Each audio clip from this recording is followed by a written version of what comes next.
¿Alguna vez has negado algo solo para darte cuenta de que al hacerlo, en realidad, lo estabas admitiendo? Esa es la paradoja que Sigmund Freud nos invita a explorar en su breve pero profunda obra La negación, escrita en 1925, uno de sus textos metapsicológicos más sutiles y reveladores. En apenas unas páginas, Freud abre una puerta decisiva hacia la comprensión del pensamiento, del lenguaje y de cómo el inconsciente se manifiesta, incluso cuando intentamos reprimirlo. 1. Contexto histórico y teórico.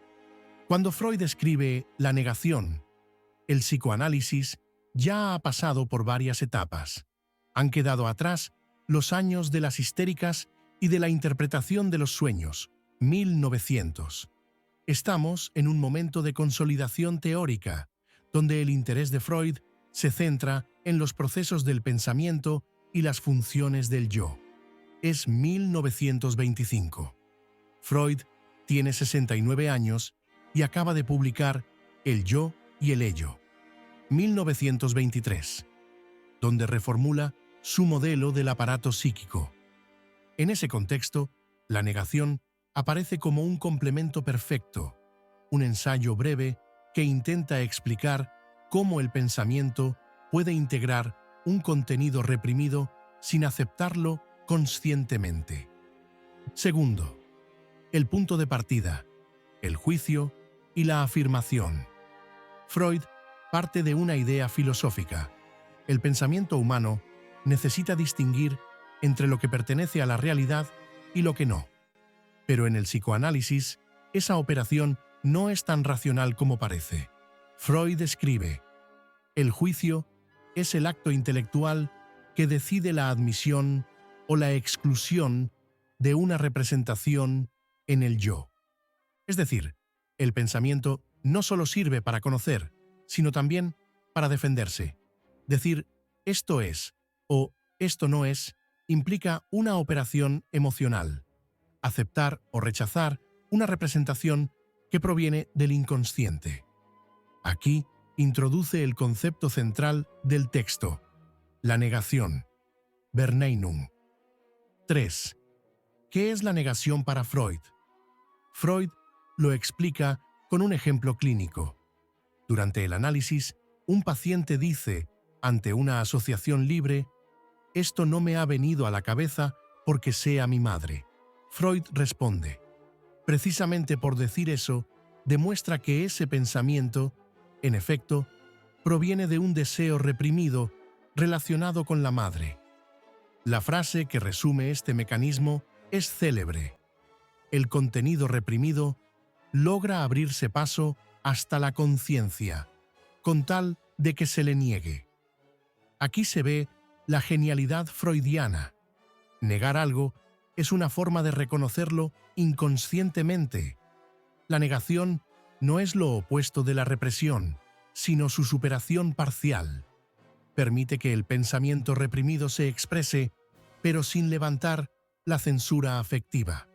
Cuarta, la dialéctica entre represión y pensamiento. Freud distingue entre dos operaciones mentales: la función intelectual, que permite pensar una representación; la función afectiva, que permite aceptar o rechazar su carga emocional. En la negación, el yo admite el pensamiento, pero rechaza el afecto. Freud lo dice con precisión.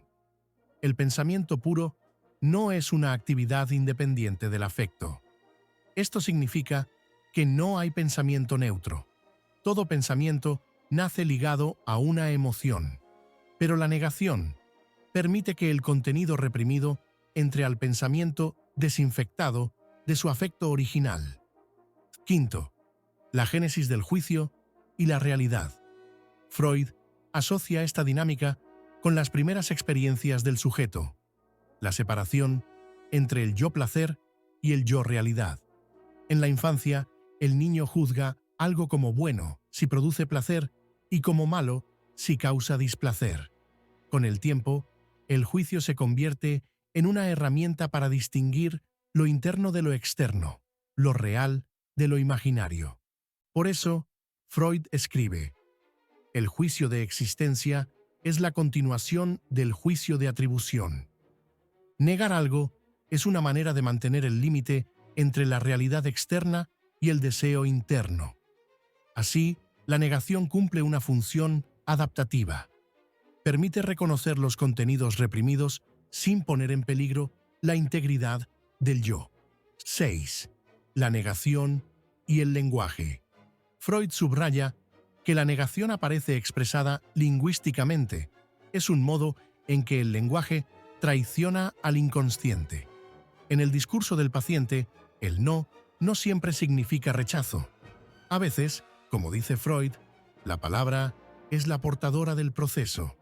En términos lingüísticos, la negación es el signo de un conflicto entre el pensamiento consciente y el inconsciente.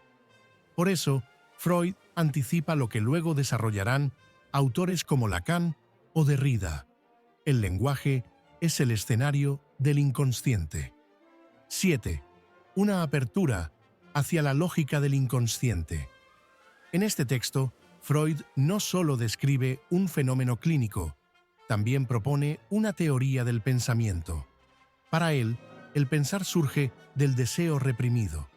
El pensamiento racional es, en el fondo, una versión domesticada de los impulsos inconscientes. De ahí que diga: el proceso del juicio se original en el intento de repetir una satisfacción primaria, pero en la realidad. El juicio, y por extensión, el pensamiento lógico, no es más que un intento del aparato psíquico por controlar la realidad sin renunciar del todo al deseo. 8. La negación como avance del yo. Aunque Freud no lo dice explícitamente, muchos psicoanalistas posteriores han leído la negación como una muestra de madurez del yo. Permitir que lo reprimido se exprese, aunque sea bajo la forma de una negación, es una forma de crecimiento psíquico. Jean Laplanche lo resume así: la negación no es el fracaso de la represión, sino su evolución. Gracias a ella, el sujeto puede pensar lo que antes solo podía actuar o fantasear. 9. Influencias filosóficas y resonancias posteriores. Freud se inspira aquí en la tradición filosófica alemana, especialmente en Hegel y Schopenhauer. La idea de que el pensamiento nace de la negación remite a la dialéctica hegeliana, donde la negación no destruye, sino que permite el desarrollo del espíritu. Más tarde, autores como Paul Ricoeur o Jacques Lacan retomarán esta noción. Lacan dirá que la negación es una forma del reconocimiento y que el no del sujeto marca la huella de su deseo. 10. Impacto de esta obra en su época y vigencia actual. En la sociedad de los años 20, el pensamiento de Freud chocaba con la visión racionalista de la época. Su afirmación de que la verdad puede revelarse en la forma del no resultaba provocadora. Hoy, casi un siglo después, la negación sigue siendo profundamente actual. En un mundo saturado de discursos, negaciones y autojustificaciones, Freud nos recuerda que lo que negamos nos constituye. En la política, por ejemplo, vemos cómo se niegan realidades incómodas: la desigualdad, la violencia, la culpa histórica, pero esa negación misma revela su persistencia. En la psicología contemporánea, el mecanismo sigue siendo reconocido como una forma de defensa. Negar es una manera de aceptar sin sufrir. En palabras de Freud, al negar algo, el sujeto ya se ha desprendido de la represión. Lo reprimido puede abrirse paso a la conciencia. Así, la negación no es un obstáculo para el conocimiento, sino un puente. Nos enseña que pensar implica enfrentarse a lo que no queremos admitir. En conclusión, la negación es una joya condensada de la metapsicología freudiana. En apenas 4 páginas, Freud logra explicar cómo el pensamiento se constituye entre la aceptación y el rechazo, entre el deseo y la realidad, entre el inconsciente y el lenguaje.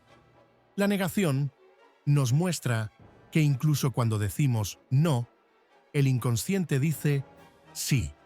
Si este vídeo te ha resultado interesante, suscríbete al canal y déjame en los comentarios qué otras obras del psicoanálisis te gustaría que exploremos. Hasta la próxima.